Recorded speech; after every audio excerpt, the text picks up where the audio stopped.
한국산 파리가 미국으로 가려고 그러는데 어떤 방법이 가장 좋고 가장 쉬울 수 있을까요?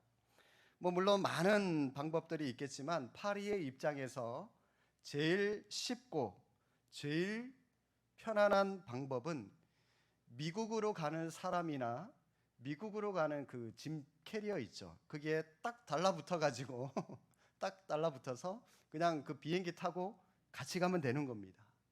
자기 힘으로 날아갈 필요도 없고요. 별다른 노력 없이 그냥 딱 달라붙어 있기만 하면은 저절로 미국까지 가게 되는 겁니다. 그래서 속담에 이런 말이 있죠. 뛰는 놈 위에 나는 놈 있고 나는 놈 위에 붙어 있는 놈이 있다. 네, 이건 제가 만든 속담입니다. 네. 가장 빠른 놈한테 딱 달라붙어 있으면 다른 놈들은 저를 못 쫓아와요. 가장 빠른 사람한테 달라붙어 있는데 어떻게 쫓아오겠습니까?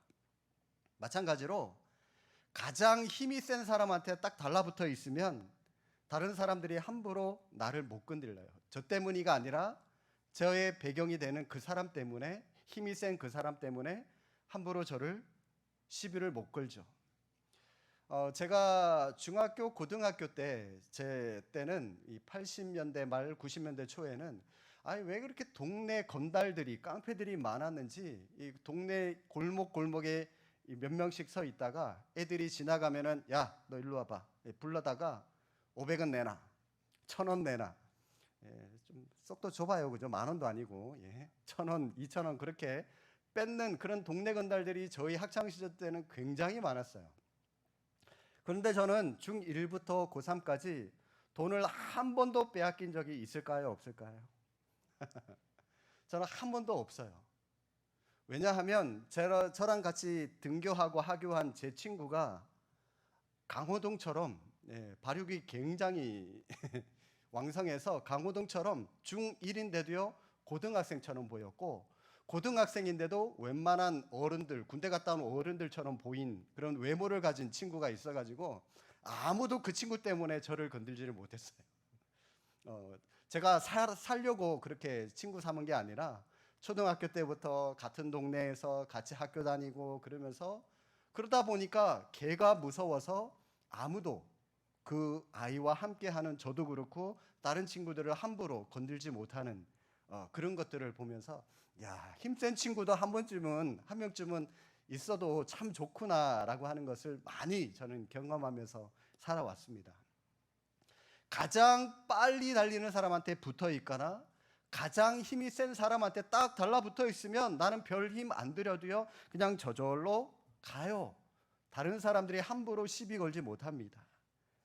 마트에서 애들이 막 뭐 사달라고 엄마 아빠한테 막 졸르잖아요, 그죠? 그런데요 한두 번은 뭐 버릇 때문에 다 안 사준다, 못 사준다, 뭐 그러면서 그런다 할지라도 이 아이들이 엄마한테 막 딱 달라붙어 가지고 딱 조르면은 아무리 강직한 엄마여도 아무리 강직한 아빠여도 별 수 없이 10중 8구는 사주게 될 겁니다.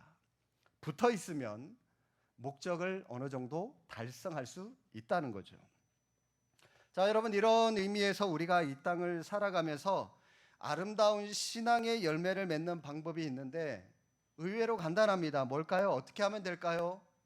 한마디로 우리 신앙의 목적이 되시는 예수님께, 주님께 딱 달라붙어 있으면 되는 겁니다. 별 힘 필요 없어요. 마치 오늘 본문 말씀처럼 가지가 나무에 붙어 있기만 해도 저절로 열매가 맺는 것처럼 우리도 그냥 주님께 딱 달라붙어 있으면 우리도 그냥 의의 열매 맺는 겁니다. 5절 말씀 한번 보실까요? 나는 포도나무여 너희는 가지라. 그가 내 안에 내가 그 안에 거하면 사람이 열매를 많이 맺나니 나를 떠나서는 너희가 아무것도 할 수 없음이라. 포도 열매는 포도나무 가지가 붙어 있기 때문에 포도 열매가 맺는 거죠. 마찬가지로 예수님은 포도나무요, 우리는 그의 가지이기 때문에 우리가 예수님께 딱 달라붙어 있기만 하면은 우리는 예수님이 원하시는 아름다운 신앙의 열매를 풍성하게 맺을 수가 있고 예수 그리스도의 향기를 발할 수가 있게 되는 겁니다. 다시 여러분 7절 말씀 함께 한번 읽어보실까요? 너희가 내 안에 거하고 내 말이 너희 안에 거하면 무엇이든지 원하는 대로 구하라. 그리하면 이루리라. 네. 신앙은 그냥 거기에 딱 달라붙어 있어서 거기에 그냥 거하면 되는 겁니다. 여러분들이 신앙의 열매를 맺기를 원하신다면 그냥 우리 주님께 그냥 달라붙어 있으면 되는 거예요. 다른 거 필요 없습니다. 여러분이 승진을 하거나 사업이 번창하려면 어떻게 하시면 될까요? 여러분이 하는 그 사업에, 내가 하는 일에 딱 달라붙어 있으면 되는 겁니다. 내가 하는 그 일의 전문가가 되기 위해서 열심히 일하고 열심히 공부하고 연구해서 뛰면서 그 일에 착 달라붙어 있으면 돼요. 맨날 골프나 치고 낚시나 하면서 여러분 어떻게 사업을 잘할 수가 있겠습니까? 물론 비즈니스적인 어떤 차원에서 고객을 관리하거나 또 이 동업자를 관리하는 차원에서 골프 칠 수 있어요. 낚시할 수 있습니다. 또 어떤 그 취미 여가 생활로도 그런 거 할 수 있겠죠. 그런데 여러분 주객이 전도되면 안 됩니다. 주객이 전도되면 안 됩니다. 사업가는 뭐니 해도 레저를 즐기는 시간보다 사업을 하는데 더 많은 시간과 더 많은 열정들을 투자해야 됩니다. 거기에 쏟아야 돼요. 그 사업에 딱 달라붙어서 전문가가 되어야 돼요. 그래야지 성공할 수 있고 그래야지 내가 목표하는 바를 이룰 수가 있는 겁니다. 영어를 잘 하려면 어떻게 해야 될까요? 영어를 가까이 해야 되는 거죠. 딱 달라붙어 있어야 되는 거죠. 늘 영어를 떠올리고 밤에 잠을 자면서도 하다못해 영어로 잠꼬대를 할 정도로 영어에 푹 빠져서 살면 영어 잘할 수 있어요. 붙어 있으면 열매를 맺게 된다는 겁니다. 그러나 사실 우리는 이런 노력보다는 사실 요행을 바라는 경우가 굉장히 많죠. 로또 복권처럼 갑자기 좀 뭔가가 대박이 좀 나라. 갑자기 뜻하지 않게 사업이 좀 여기저기 좀 번창 좀 해라. 좀 잘 되라. 갑자기 막 귀가 뻥 뚫려가지고 영어가 저절로 막 좀 술술 좀 잘 들렸으면 좋겠다. 그런 요행을 우리는 노력보다 훨씬 더 많이 바라죠. 그러니까 큰 열매를 맺지 못하는 겁니다. 신앙에 있어서도 우리의 믿음에 풍성한 열매를 맺지 못하는 이유가 무엇일까요? 바로 예수님께 똑바로 붙어 있지 않으면서 하나님의 말씀인 성경을 우리가 깊이 있게 묵상하지 않으면서 우리는 요행을 바랍니다. 그냥 믿음이 깊어지길 바라고 우리의 신앙이 성숙해지길 바라고 인격이 한층 더 업그레이드 되기를 바라죠. 그러니까 우리의 믿음이 성장하지 못하는 겁니다. 그러면 여러분 우리의 어떤 것들이 예수님께 쫙 달라붙어 있어야 될까요? 우리의 생각, 우리의 말, 우리의 행동이 예수님께 붙어 있어야 풍성한 열매를 맺을 수가 있는 겁니다. 먼저 여러분 생각 한번 보실 거예요.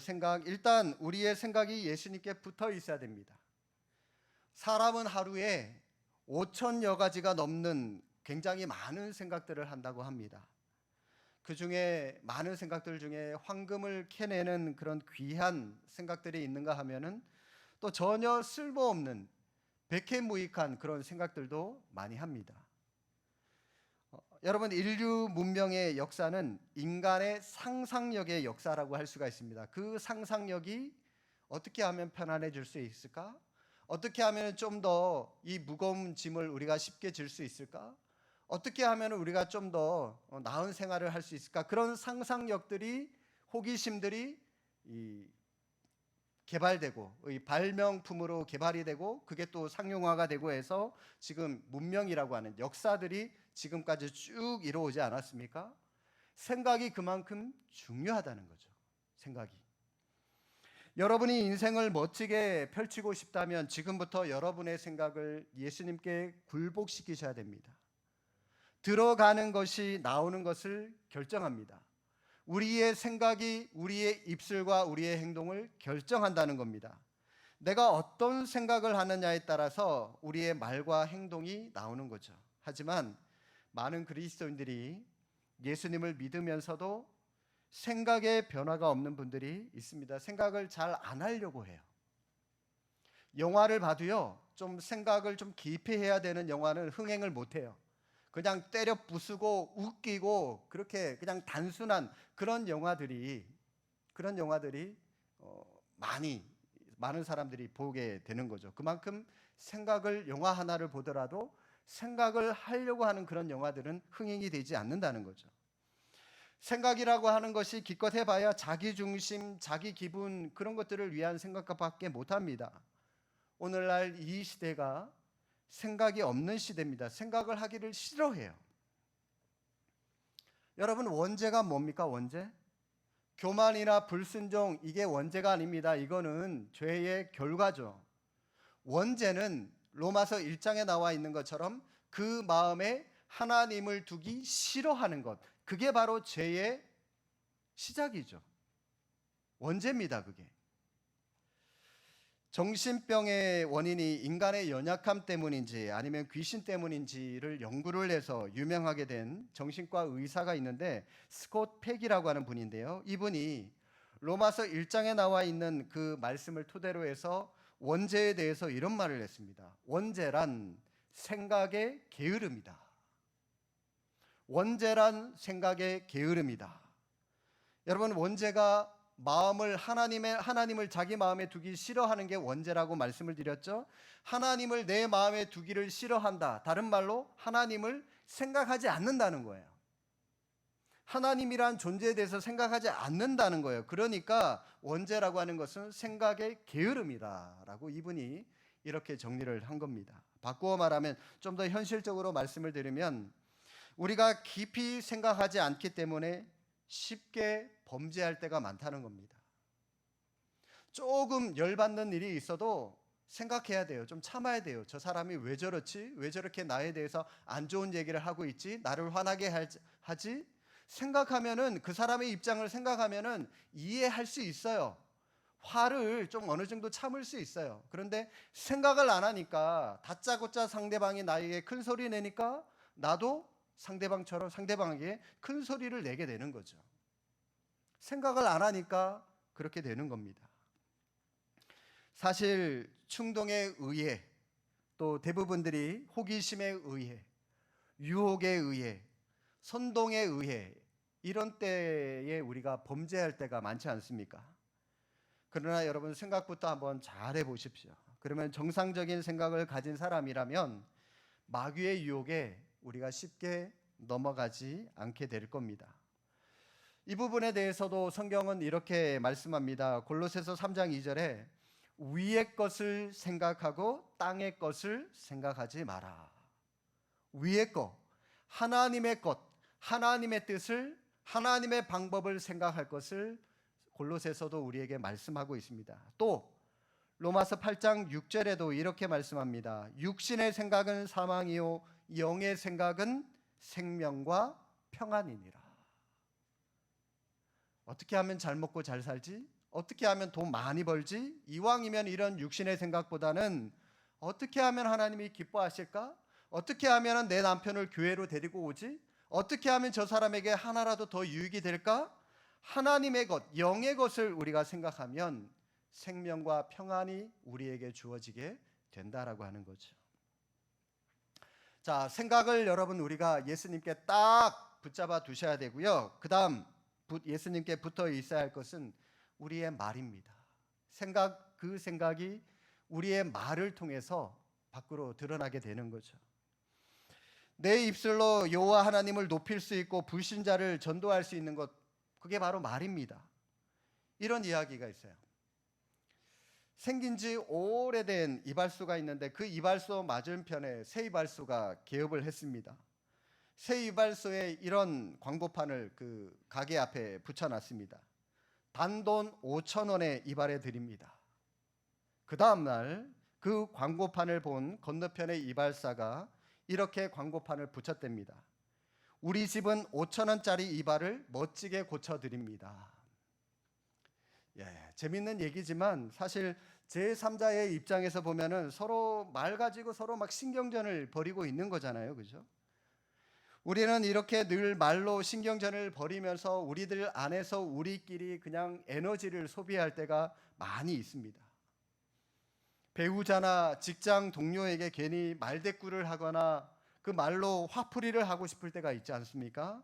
그것도 일종의 말을 통한 신경전입니다. 그러나 여러분, 그렇게 해봐야 서로에게 남는 게 별로 없어요. 서로 마음만 아프게 하고 서로에게 손해입니다. 살아가는데 사실 큰 지장이 없다면 그냥 참는 게 참 좋은 것 같습니다. 마태복음 5장 38절에서 42절에 보면 이런 귀한 말씀이 있습니다. 우리가 산상수훈 공부할 때도 들었는데요. 여러분 한번 더 들어보십시오. 또 눈은 눈으로 이는 이로 갚으라 하였다는 것을 너희가 들었으나 나는 너희에게 이르노니 악한 자를 대적하지 말라. 누구든지 내 오른편 뺨을 치거든 왼편도 돌려대며 또 너를 고발하여 속옷을 가지고자 하는 자에게 겉옷까지도 가지게 하며 또 누구든지 너로 억지로 오리를 가게 하거든 그 사람과 심리를 동행하고 내게 구하는 자에게 주며 내게 꾸고자 하는 자에게 거절하지 말라. 뭐 하라는 걸까요? 한마디로 저항하지 말라는 겁니다. 무저항하라는 거죠. 대꾸하지 말라는 겁니다. 바꾸어 말하면 폭력으로 저항하지 말고 이왕 저항하려면 비폭력으로 저항하라는 겁니다. 그런데 여러분, 솔직히 말하면 이론적으로는 우리가 이걸 너무나도 잘 알고 있는데 이렇게 살기가 참 어렵습니다. 상대방이 욕하면 나도 욕하고 싶어요. 상대방이 때리면 나는 한 대 맞았으면 나는 상대방을 막 2대, 3대 더 많이 때리고 싶은 게 인지상정입니다. 그러나 그렇게 살면, 세상 사람들과 똑같이 살면 아무런 열매를 맺을 수 없다는 겁니다. 사실 예수님을 믿고 나서 가장 먼저 나타나는 변화가 바로 말이에요. 말. 그래서 타인이나 대중 앞에서 예수님을 믿기 전에는 잘 못했던 사람도 예수님을 믿고 난 후에는 말을 잘하는 사람들을 저는 많이 봤어요. 기도를 잘하는 사람은 사실 기도를 잘한다기보다는 말을 잘한다고 보시면 됩니다. 여러분, 말을 잘하고 싶으십니까? 그러면 하루에 1시간 이상 중얼중얼 하시면서 여러분 이 무화과 나무 아래로 들어가셔서 거기서 하나님께 계속 기도해 보십시오. 놀랍도록 말을 잘하는 여러분 자신을 발견하게 되실 겁니다. 기도해 보세요. 그리스도인들은 가지가 포도나무에 붙어 있듯 자기 말이 주님께 붙어 있음으로써 말을 통한 열매를 맺어야 되는 겁니다. 뭐 말을 잘하든 예쁘게 하든 바르게 하든 분명히 말을 통한 어떤 열매가 있어야 돼요. 왜요? 말은 능력이 있기 때문입니다. 말 한마디로 상대방의 상처를 주고 상대방을 자살에 이르게 할 수도 있는가 하면 여러분, 연예인들 보십시오. 그 댓글 때문에, 댓글에 달려있는 그 저주스러운 말 때문에 그걸 참지 못하고 자살까지 하는 연예인들이 얼마나 많이 있습니까? 반대로 말 한마디로 생명을 살리고 사람을 살릴 수도 있어요. 왜요? 말은 능력이기 때문입니다. 그래서 야고보 3장 6절에 혀는 곧 불이요 불의의 세계라. 혀는 우리 지체 중에 온 몸을 더럽히고 삶의 수레바퀴를 불사르나니 그 사르는 것이 지옥불에서 나느니라. 그만큼 말이 소중하다, 중요하다라고 말씀하고 있습니다. 자, 마지막으로 우리가 붙어 있어야 할 것은, 자, 처음에는 생각이라 그랬죠. 그 다음 말로 나왔어요. 그 다음 어디로 가야 될까요? 손, 발, 우리의 행동으로 나타나야 됩니다. 요한 1서 3장 18절에 이렇게 말씀합니다. 자녀들아, 우리가 말과 혀로만 사랑하지 말고 행함과 진실함으로 하자. 한마디로 말보다 행동이 더 중요하고 진실하다라고 하는 겁니다. 누가 옆에서 굶고 있어요. 너 배고프지? 여러분, 말로만 위로하지 마세요. 배고프지? 여기서 끝내버리면 아유 어떡하나? 여기서 끝내버리면 놀리는 것밖에 더 됩니까? 배고프지 하고 나서 뭐 해야 되죠? 먹을 거 챙겨줘야죠. 그래야지 그게 진짜 위로잖아요. 행동하셔야 되는 거예요. 너 아파 죽겠지? 여러분, 여기서 끝내버리면 용용 달라 뒤에 붙으면 이거 뭐 조롱하는 것밖에 더 됩니까? 그리고 나서 어떡하죠? 주물러 줘야죠. 그리고 나서 뭐 안마도 해주고, 여러분 그 사람 힘 줘야죠. 행동으로 옮겨야죠. 행동이 말보다 중요하다는 겁니다. 한국교회 교인 수가 전체 국민의 20%입니다. 예전에 25%였는데 지금 많이 떨어졌어요. 왜 떨어졌을까요? 많은 사람들이 이단으로 넘어갔어요. 여전히 사회는 변화가 일어나지 않는 것 같습니다. 20%가 있음에도 불구하고 주님은 우리 그리스도인들을 빛과 소금, 소금이라고 그랬잖아요. 소금. 100% 중에 20%의 소금이 있어요, 우리나라에. 그런데도 이 사회가 정화되지 않습니다. 바닷물 보세요. 바닷물은요, 염분이 겨우 3%밖에 되지 않습니다. 그런데도요, 전 세계 어디를 가나 바다가 다 짭니다. 뭘 의미할까요? 이 땅에 우리나라에 1200만 명의 성도가 있지만 안 짜요. 안 짜요. 안 짠 데가 너무 많습니다. 제대로 된 성도, 짠맛을 내는 성도가 어쩌면 20% 중에 3%도 채 되지 않는다라고 하는 것을 얘기하지 않을까요? 그러면은 여러분 17%는 다 허탕이라는 거예요. 제자와 무리 중에 제자는 3%도 안 되고 약 17%는 그냥 무리에 그냥 그저 교회만 왔다 갔다 무늬만 그냥 그리스도인 여기에만 만족한다는 거죠.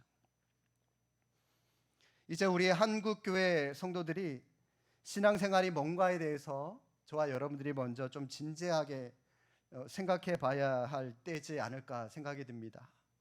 단 3%만이라도 빛과 소금의 삶을 사는 그리스도인들이 있는 이상 이 세상은 정말 살맛 나는 그런 세상이 될 겁니다. 바꿔 말하면 우리 공동체 안에 단 3%만이라도 행동하는 그리스도인이 있다면, 빛을 발하고 소금의 역할을 하는 그 그리스도인이 있다면 그 공동체는, 우리 교회는 부패하지 않는다는 겁니다. 그러기 위해서 우리는 예수님을 닮아갈 수 있도록 무던히 애쓰셔야 됩니다. 우리의 행동이 예수님께 착 달라붙어 있어야 되는 거죠. 주님은 열매 맺지 못하는 가지에 대해서, 심판할 것에 대해서 이렇게 말씀하십니다. 2절 말씀 함께 한번 읽겠습니다. 2절. 물은 내게 붙어 있어 열매를 맺지 아니하는 가지는 아버지께서 그것을 제거해 버리시고, 무릇 열매를 맺는 가지는 그 열매를 맺게 하려 하여 그것을 깨끗하게 하시느니라. 예, 아멘. 우리는 가지예요. 그런데 우리가 주님께 붙어 있지 못하고 열매 맺지 못한다면 어떻게 하신다고요? 제거해 버리리라. 하나님과 상관없는 존재가 되게 만들어 버리신답니다. 주님은 이렇듯 열매 맺지 못하는 삶에 대해서 굉장히 싫어하세요.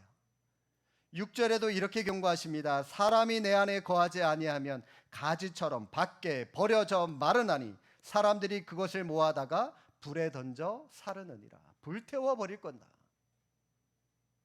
열매 맺지 못하면 우리는 하나님의 준엄한 심판을 피할 수 없다는 것을 거듭 우리에게 말씀하고 있습니다. 반대로 풍성한 열매를 맺게 되면 하나님의 축복을 무한하게 받아서 누리게 될 것이다 라고 말씀합니다. 이런 말이 있죠. 스스로 알을 깨고 나오면 뭐가 되고? 새가 되고, 남들이 알을 깨주면 뭐가 된다? 후라이가 된다. 그런 말이 있죠. 자, 여러분 새가 되고 싶으십니까? 후라이가 되고 싶으십니까? 힘들어도요, 내가 깨야 돼요. 내가 도전해야 되는 거예요. 남들이 해주길 바라면 나는 후라이밖에 더 됩니까? 아무것도 할 수 없어요. 내가 힘들어도 내가 깨고 내가 해야 됩니다. 도전해야 돼요. 새가 되어 푸른 하늘을 자유롭게 훨훨 날아다니려면 우리 안에 생존 본능이 있어야 되는데 그 힘은 우리 스스로 만들어낼 수 없습니다. 누가 주신다고요? 주님께 온전히 딱 붙어 있을 때에, 그때에 주님으로부터 그 힘이 생겨나게 되는 겁니다. 마치 가지가 나무에 붙어 있을 때 열매를 맺을 수 있는 것과 마찬가지로 우리 그리스도인들은 마땅히 주님께 붙어 있음으로써 그리스도인다운 열매, 아름다운 신앙의 열매를 맺을 수가 있게 되는 것입니다. 우리 주님이 아주 강하게 말씀을 한 번 더 하셨는데요. 8절 마지막으로 한 번 더 함께 다 같이 읽겠습니다. 8절. 너희가 열매를 많이 맺으면 내 아버지께서 영광을 받으실 것이요 너희는 내 제자가 되리라. 너희는 나의 뭐가 된다고요? 제자가 되는데 어떻게 해야 제자가 된다고요? 열매를 많이 맺어야 제자가 된답니다. 우리 교회 표 여러분, 열매 맺는 제자. 열매 맺는 제자. 여러분 주보 앞에 보십시오. 지혜로운 제자, 순결한 예배자. 지혜로운 제자가 되려면 열매 맺으셔야 돼요. 열매. 오늘날 교회 안에 교인과 신자는 정말 많아요. 그러나 주님이 인정하시는 이 소금의 역할을 감당하는 진정한 제자는 3%가 채 되지 않습니다.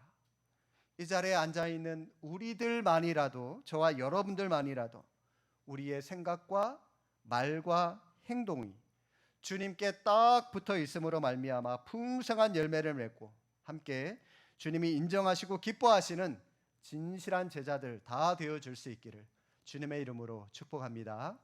기도하겠습니다.